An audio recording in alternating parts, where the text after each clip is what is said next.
I think we're all just about fed up of all those videos featuring ministers cutting ribbons for every half-nothing that gets inaugurated. Not content with just occupying news portals with propaganda about every single government initiative, they also occupy our physical spaces. Every half a sidewalk that gets renovated usually gets a plaque to accompany it. So explain this one to us then.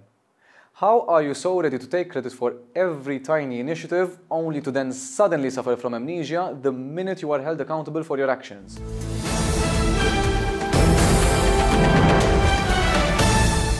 I began this video with that introduction because, yet again, in the case of the Republic of Malta versus disgraced former Health Minister Chris Fearn and his former associates and colleagues, we heard testimonies from individuals who were supposed to be in charge of the hospital's concession tender but somehow seem to conveniently forget most things about the process itself.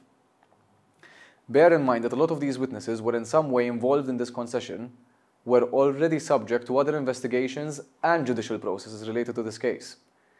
In other words, this is not the first time they've sat for this particular exam.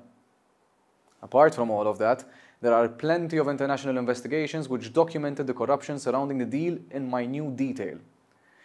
We can safely say that there are no obstacles when it comes to refreshing one's memory when testifying about this.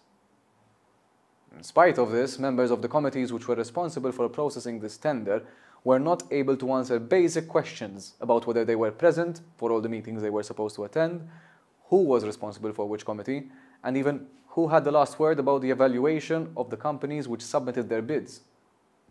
Particularly, testimony of the owner of Beat Limited, David Gallia. We mentioned him yesterday as one of the legal consultants subcontracted by the government to assist with this concession, and as an intimate friend of Konrad Mizzi, did not yield any clear responses about who was responsible for the evaluation process. Besides the representatives of these committees, we also heard from former Projects Malta CEO William Waite and two representatives from PricewaterhouseCoopers, better known as PwC. Waite also absolved himself of any responsibility for the deal, telling the court that he had no direct involvement in the concession's day-to-day administration and that Projects Malta was only involved in an administrative capacity. Waite didn't even ask the representatives who attended committee meetings on behalf of Projects Malta to update him about what was going on in these meetings. Waite did say one interesting thing though.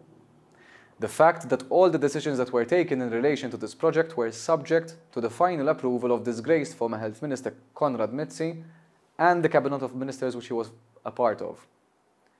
His permanent secretary, Ronald Mizzi, was the one who appointed individuals on these committees. PwC's representatives explained how they were first involved in this concession as external consultants hired by Bluestone Special Solutions, the company that effectively owned VGH's Malta-registered companies.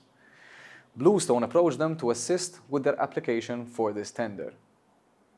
In spite of the fact that Ramtu Muluri's name was already associated with fraudulent behavior by 2014, these representatives insisted that they had no information at the time which gave any indication that there was anything to worry about.